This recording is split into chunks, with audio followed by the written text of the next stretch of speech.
Zamba pambola yo ozuli baku ya koyamba biso esikoza. Et bongo yebe ete nzambo to yambi azanzame monene. Tozo kene malembe na fête ya Pâques. C'est-à-dire yo et bongo bim na kata misala ya mulili. Et bongo bim kata ba loi établie bongo ba loi ya famille. Yango bien aimé makila etanga po mulili etambola na yoti. Makomi na nzambe lobi ete les ténèbres ne régneront plus jamais. Et bongo yebe ete acte to posaka. Eza pesé na balance ya nzambe. Na ebite ba acte yo posaka. Ba acte nga na posaka. Est-ce eza pesé na balance ya nzambe eza positif to négatif. Ba acte yo pesaka. Oto sala makapo batu ba sepela na yo. Est-ce que nzamba tali ko agréant? Yango bien aimé na tongo toye na thème moko to ali ko intitulé yango notre Dieu pèse la valeur de toutes les actions. Notre Dieu pèse la valeur de toutes les actions. Nazo peso verset à liboso na mukanda na proverbe. Proverbe chapitre 16. Proverbe chapitre 16. Proverbe chapitre 16, le verset 2, nous lisons au nom de Jésus. Toutes les voies de l'homme sont pures à ses yeux, mais celui qui pèse les esprits, c'est l'Éternel. Alléluia. Banzele nyosu ya mutu, eza malamu na miso ya mutu, mais zambe ne mutu apesaka yango. Yango ebongo ebatango zotambola. Est-ce que tu es avec le Saint-Esprit? La Bible dit quand le Saint-Esprit viendra, il nous conduira dans la vérité. Molimo mo santo atikala jamais comme mamutu na baction mabe. Non. Molimo mo santo amemaka na baction malam. Yango do mona bien aimé tango akiti na vie Abraham. Abraham amoni basali na nzambe bazoleka a servir ba. A poser acte ya malam. Et acte on ezalaki peser et pas na nzambe. Avant bato bake balobi na yete l'année prochaine à la même époque ta femme aura un fils. Zamba kosakata. Zambe suga lobi likam ezali kokokisa. Ba acte ni yo s'oppose. Ozana quatre église. Ozana famille. Ozana belle famille. Ba acte ni yo s'oppose. Est-ce que ba acte s'oppose? Eza positif, eza négatif. Yoga verset. Il y a Proverbe 16, 1. Le projet que forme le cœur dépend de l'homme, mais la réponse que donne la bouche vient de l'Éternel. Ba projet mutu azalaka nango ba projet. Ezo uta na motem, mais monoko c'est Dieu. Le bongo mitalo. Est-ce que ba acte ozo poser la malam? Obi Dorcas azalaki na bombo. Maman Dorcas azo sala makam malam pona ba veuve. Balobi ete mokolo moko liwe betaki porte na ndako na ye. Mamo ya kufi. Mais tele ba acte azalaki ko poser zo gang. Balobi ete bave balobi ete moto akoki kokufati.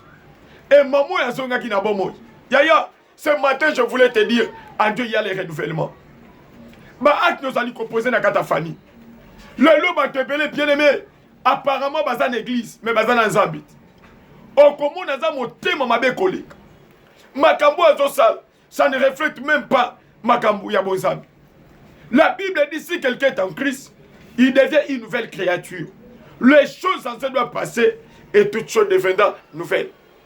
Est-ce que quand on m'a dit bandi, bah acte nous allons composer. Hier ce matin je voulais te dire Dieu t'aime, Dieu m'aime. Zambo akelio, alingi ete yo sanga témoignage. Yango makile etanga pour makabaske banda kat na yo. Le bongo tala ba acte nous oppose. Est-ce que bah acte one ça peut t'apporter une bénédiction ou une malédiction? Bah acte one, ya yo gana ebisal. Okobata mamutu, mokobata manzambiti. Oui, bien aimé, toi, une église. Ndeko moko apparemment, azo posé ba acte malam. Azo longo église, na 11, nanda kuna bango na 11h, 10h. Alongo le bec église. Mais na ta wana bien aimé, azala kokene na mulili. Zoke na mulili. Lokola nzambi, azala ka le jeu te juge. Mukolo moko nzamba fundi. Toza na quatre église. Tout le monde bien aimé, bazwana ndeko moko kwa mwasi. Likamuni, église echeze. Omoni azalaki akobata. Pasteur azalaki kosepela na sœur vous n'avez pas dit. Azolo balobi et soki tozala bande kwa boy misa tumine. En tout cas nzamba kokumisa. Mais ndeko azana kata mulili. Yango moni nzamba zo gangela Samuel alobi ne yozo tala na misu mais nga na tala ka motema. Moi je sonde le cœur à l'heure.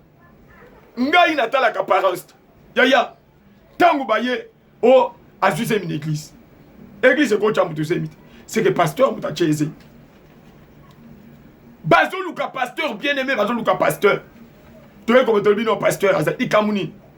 Nde konabiso alungwa kanda 10h 11h. Ayaka église. Akendeke pas mususte.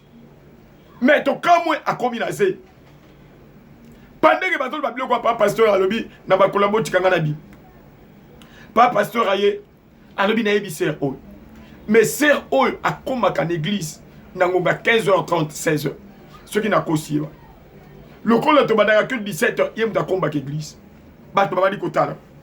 Mais maintenant 10h 11h à 15h c'est rakedara wapi. Le loyo pozo la nanga peto so bata.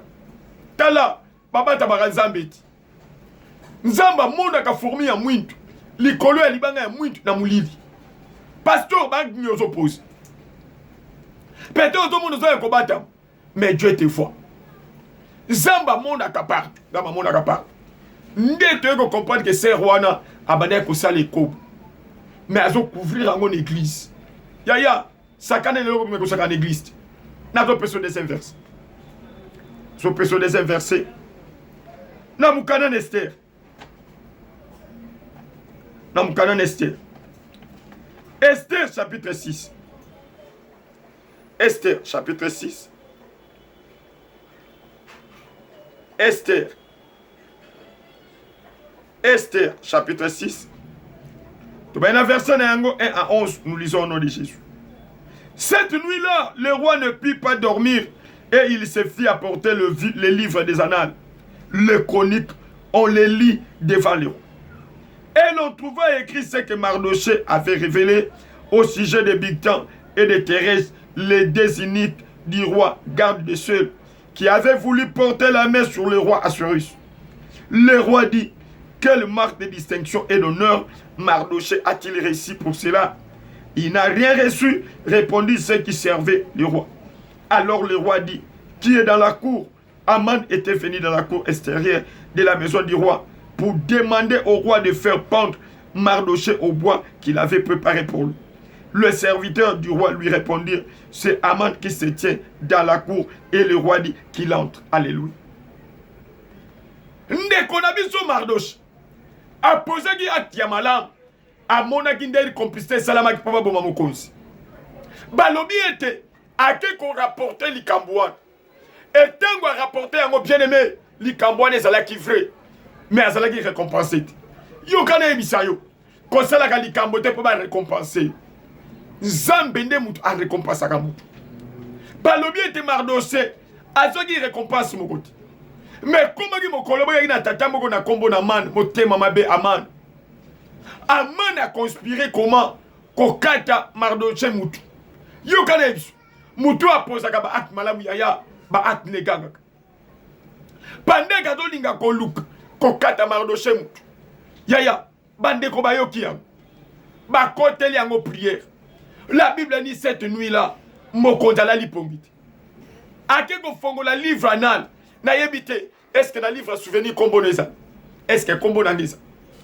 Ba acte opposant. Est-ce que ko sunga biso? Et ko sunga famille? Et ko sunga bana na biso? Lelo bongo mitala na mitala. Tozo kene maleme na pak. Ba acte ali ko pose. Ba acte no to ali ko pose bien aimé. Zamba tali ko peser yango na balance na. Ba lobi était tant mo konda tel livre anal a Monique Mardochée n'était pas récompense. Azo tu na lobi était et lokoni a motu ya ba pesa mona mobali o ya bikisanga na liwa. Ba lobi tatu ya zo lokoti. Atuni nani azali na cour royale.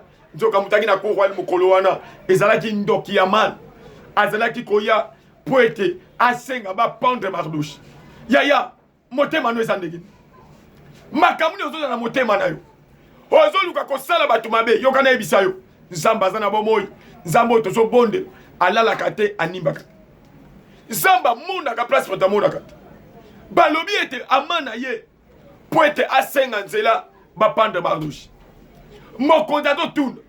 Nani azana cour royale balobi amana aibo benga. mokonda tuni Aman eloko ni bakoki kosala na muto mokonda linga honor yokaye na lolendo muto yango ezala nsoki ezalinga ite alobi moto wana fo batambusa mboka bo balo batala muto mokonda linga honor bala tse bilamba mokonzi batu bazo mona mokonda lobi ne omoni biloko nyonso wana lobi zwa yango kende kosalela yango Mardoche. Quelle honte yokana ebiso yaya lobi ezalaka ya nzambe pose ba acte malamu omoni acte Mardoche apozaki eleki tango molai me ko rattraper ye tango balingi basalele mabi oyebi misala mala bien aimé egangaka misala mabe pe gang omoni mutu musu na famille na quartier akokufa musu abite ye akokufa mais musu akufi balobi te ye akende libela ndoki akende libela na lopa babi akende libela azalaki c'est-à-dire misala nezolanda ye yaya nazobe na tongo nzamba salongolo nzamba salongolo tala ba acte yozo pose ba acte po yaka malamu to ezalaka mabi est-ce que tangu nzamba do pese ba acte na yo ezandenge ni nazobe na tongo nzamba salongolo avant to koma pak yaya changer motema makila etanga po ete yo zala honoré ozala honoré le roi dit quelle marque de distinction et d'honneur Mardoche a-t-il réussi pour cela? Il n'a rien réussi, répondirent ceux qui servaient le roi. Alors le roi dit, qui est dans la cour? Aman était venu dans la cour extérieure de la maison du roi pour demander au roi de faire pendre Mardoche au bois qu'il avait préparé pour lui. Le serviteur du roi lui répondit, c'est Aman qui se tient dans la cour. Et le roi dit qu'il entre. Aman entra et le roi lui dit, que faut-il faire pour un homme que le roi veut honorer? Aman se dit en lui-même, quel autre que moi le roi voudrait-il honorer? Et Aman répondit au roi, pour un homme que le roi veut honorer, il faut prendre le vêtement royal dont le roi se couvre, et le cheval que le roi monte, et sur la tête duquel se pose une couronne royale. Remettre le vêtement et le cheval à l'un des principaux chefs du roi, pour revêtir l'homme que le roi veut honorer, le promener à cheval à travers la place de la ville, et crier devant lui. C'est ainsi que l'on fait à l'homme que le roi veut honorer. Le roi dit à Aman, prends tout de suite le vêtement et le cheval, comme tu l'as dit, et fais ainsi pour Mardoche le juif qui est assis à la porte du roi. Ne néglige rien de tout ce que tu as mentionné. Et Aman prit le vêtement et le cheval, il revêtit Mardoche, il le promena à cheval à travers la place de la ville, et il cria devant lui. C'est ainsi que l'on fait à l'homme que le roi veut honorer. Mardoche retourna à la porte du roi, et Aman se rendit en chez lui, désolé et la tête voilée. Aman raconta à Zeresh, sa femme, et à tous ses amis tout ce qui lui était arrivé. Et ses sages et Zeresh, sa femme, lui dirent, ces Mardoche devant lesquels tu as commencé de tomber et de la race des Juifs, tu ne pourras rien contre lui, mais tu tomberas devant lui. Alléluia. Comme il lui parlait encore, les eunuques du roi arrivèrent et conduisirent aussitôt Aman au festin qu'Esther avait préparé. Alléluia. Omoni tatou akwe na mutam. Nazobon de la bien-aimée avant yo. Oya. Ozali bien-aimé. Désolé. La tête voilée. Bongo la moté. Ozana makanisi ya kosala mabe. Bongo la moté. Ozana makati yaya ya kobomisa libala batu. Bongo la moté. Ozotonga mutu. Bolingo alokuta. Bongo la moté. Lelo nzamba lingio yangwa ekolobela yo. Il est celui qui pèse les actions de toute personne. Ozala mokonzi. Ozala mwana muki. Ozala moboti. Yaya tala bachozo pose. Nzambe afutaka mutu na mutu. Selo misala na. Nazo bonde la yaya avant que ça soit tard. Omoni Aman azuta ya kobongo la motema. Mais yo zui grâce ya koyoka ngai na tango bongo la motema. Ete misala na nkolo et moni sabana vina yo ozwa témoignage. Oyebi tozana ba prière sur la délivrance des familles. Nzamba zo bimisa batu na mulili. Celle batu zo changer ba conduite. Tika esalamela yo ete makambo na nzambe elanda yo ndenge David azolo le bonheur et la grâce m'accompagneront. Et tambola na yo pe na kombo na Yesu tobondeli bongo.